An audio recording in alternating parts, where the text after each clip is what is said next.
according to the Wall Street Journal, it turns out that a lot of CIOs are figuring out that, hey, just adding an AI work assistant like Microsoft Copilot or GitHub Copilot, whatever kind of copilots you have, isn't creating the kind of lift that they want.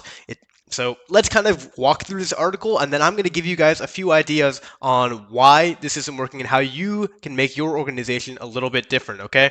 So first off, CIOs aren't getting a lot of value out of it, okay? I mean, everyone has been saying that artificial intelligence is going to change the workplace, and it 100% is. Don't get me wrong there.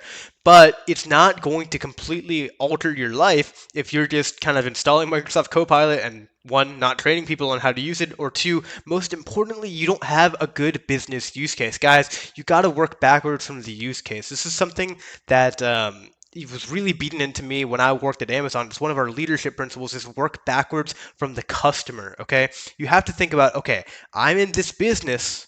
I need to figure out how I can use AI to do this business use case. Okay, that's actually almost the wrong way to think about it. What you need to think about is, here's the business use case I have. Here's what AI is good at, okay? What is the intersection of what AI is good at that would be useful for our business use case, okay? That's how you come up with good generative AI ideas, okay? Um, it's been a lot more work than expected, said this one CIO, right? It can't even answer questions like what are our sales figures when you put it all together. That's not good, right? The AI tool couldn't even talk about who the company's executive team is at Cargill. That one's crazy. And then expense policies were all wrong, even when it was presumably given at Eli Lilly. So look, I mean, when you're using these massive, like $30 a month per price tag per user, when you have these kind of prices, you need to really understand what the benefits are going to be, not these lofty ideas. You need to be able to see the tangible benefits. And the way I think you guys can do this, the way we're kind of helping higher education universities do this, okay, is working backwards from the use case. Our first thing are AI tutors, right, which is something that students want. There's a high demand for it, okay? Teachers need because they get so overwhelmed at office hours a lot of the time. They also need help with instructional design, right? Something else that these tutors can help with.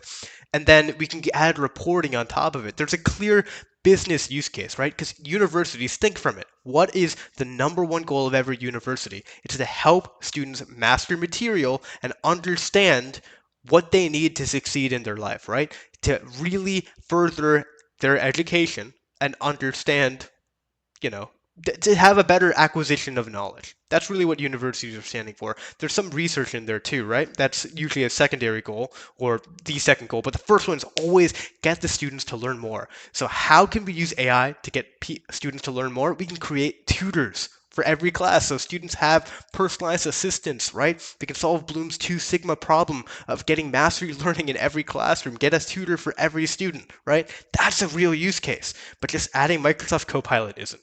So I'm not going to ramble on anymore. Thank you guys for watching. If you guys are interested in more things like this, give it a like, comment, subscribe, or follow me on LinkedIn. Would love to hear your thoughts on how you're implementing generative AI in your university or organization in general, and you're actually targeting a business use case, not just installing Microsoft Copilot.